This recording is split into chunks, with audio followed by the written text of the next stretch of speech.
Good afternoon guys and welcome back to a bit of mid-handicap action. Today we are talking about one of the biggest things that you need to practice through the winter, and realistically not in the winter, it is more beneficial in the winter, but in the summer you need to know this as well, and that is how far do your clubs carry. So not go how far do they go, how far do they carry, because a lot of times in the winter now we're getting no run.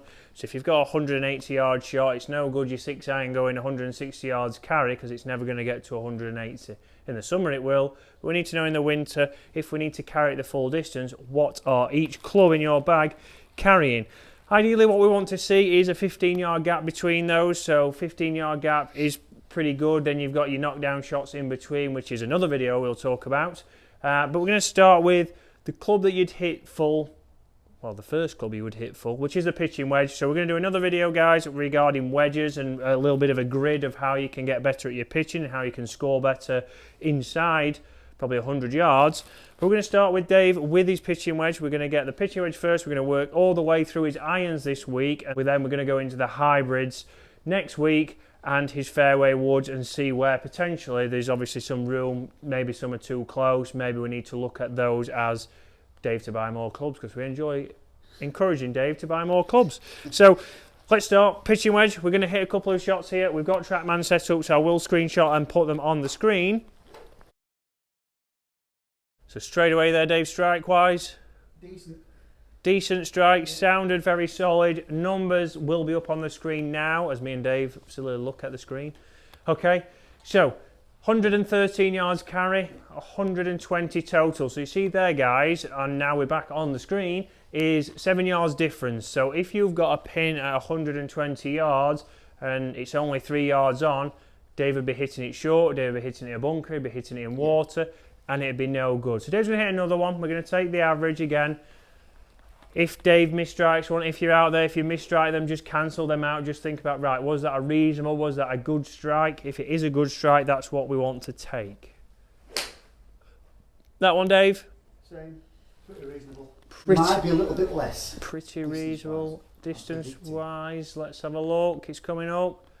Yep, a little bit different. So 110 yards carry, going 114. So we can see there for Dave, we're averaging around just over 110. We'd play more for the 110 number, because as a mid-handicap golfer, your strike is probably going to be, it's not going to be good every time, because a pro's normally isn't good every time, but it's going to be around about that. So we're going to play that as 110 yards carry. So we're going to move into Dave's 9 iron now. So again, when you're doing this, guys, when you are on the driving range, please have clean golf clubs, because it is going to affect it. Dave has just cleaned that, that's why we mentioned it. Have clean faces, because it's going to come off at different speeds depending on how much mud you have on the face of this time of year. So 9 iron now, so we're hoping for a 15 yard gap, 10 to 15 yards. So strike wise, Dave? Pulled it a little bit, felt a little bit off the toe. A little bit off the toe. Let's have a look then. So on screen now you will see the numbers. 129 yards carry, going 138. So a bit of a pull. So I think that's gone a little bit further than what Dave would normally expect. So let's have another one. A little bit of a fade. Between them two, they're a good shot. We've had a pull and we've had a fade, but let's look at it. That's for distance wise. Up on the screen now, 120, gone 129, so closer to that number. So you'd see there, guys, already we've got a 10 yard gap between that. Dave's going to hit one more, and let's see what we get, because that was a bit of a fade. The other one was a pull. We're going to hope that third time's a charm for Dave. A little bit better strike, so that's up there now. A little bit more club head speed, so let's see what that gives us. Hoping around about, perfect, I was about to say hoping around 125. So which is the average of the first two as well? Correct, yeah, so right in the middle, 125 yards carry. That gives the 15 yard gap is what that we should see from Dave's set. That's also going to give us a good reference, because if you've played over the season, if you do hit a lot of shots on mats, your lofts can slightly change. We might start to see that, right, your 6 iron goes the same distance as your 7 iron because the lofts change. You then want to go and get those loft and lie, get those checked coming into the season, so you don't have two clubs that go the same distance. So Dave switched straight over there. So 8 iron up now, Dave. So again, here we're probably looking at, we want about 140 yards carry. So let's have a look at that. First up for Dave.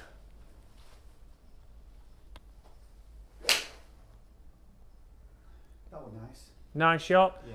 So Dave's happy with that. 72 miles an hour, so plenty of speed there. Let's see what the carry is. 144. So straight away there, a 20-yard gap. That was probably Dave's best out of the screws. We saw with the 9-iron we took an average. It wasn't out of the screws. So Dave's going to hit another one now, and I would say we're probably averaging around about 140, which is exactly where we want it to be. So very nice, in balance there. So we can see there, guys, on screen you'll see 137 yards carry, gone 146, so the average obviously there between that would be around about 140, so exactly where we want to see it. So Dave's going to grab his 7-iron now. Right, so 7-iron up now, so we're looking at roughly around 155 yards carry here will be ideal for us. Yep. So let's see what Dave's got to offer. A little bit faded, but a nice strike. A little bit faded, a nice strike. So I think let's have a look at that one there. So on screen now, gone 142 yards carry, gone 153.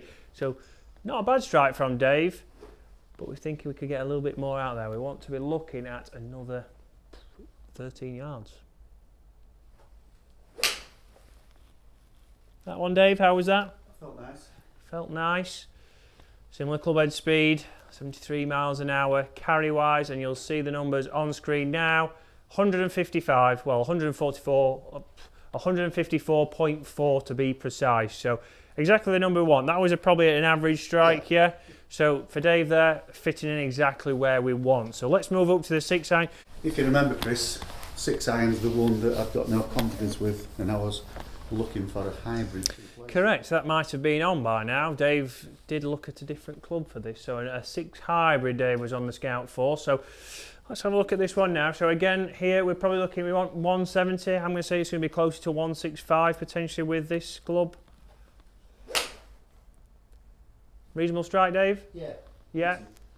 74 miles an hour, so a little bit more club head speed with it being a longer club, but not carried where we wanted it to. So only gone 142 yards from what Dave felt was not a bad strike. So in again here for Dave. So this is where you might see a club that you struggle with. This might be, you'll find a gap where you struggle with. It might be between your pitching wedge and your gap wedge. It could be at the top end of the bag. Awful shot. Not a great strike again from Dave. We can see Dave obviously has the struggles with this club. That is something that's carried 150 yards. It's ran out a little bit further.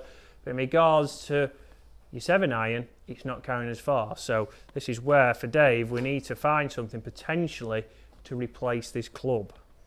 Okay, so final one with the 6-iron Dave's going to hit here. So we're going to start to see if we can't get this gap, this is where we're going to look at changing potentially Dave's clubs. Next week we're going to look at his hybrids. We're then going to look at another hybrid that could fit in. That is a reasonable strike. Not picked it up, but looking out there, guys, that's pitched exactly up short of where the 7-irons were pitching. It was a very slappy strike.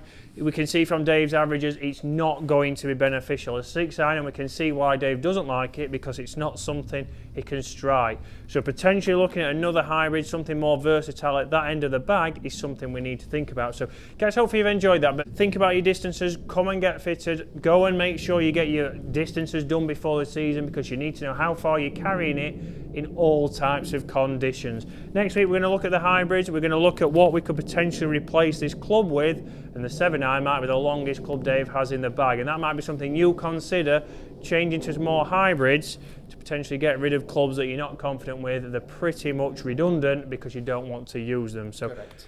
Guys, hopefully you've enjoyed that, and we'll see you again next week. See you soon.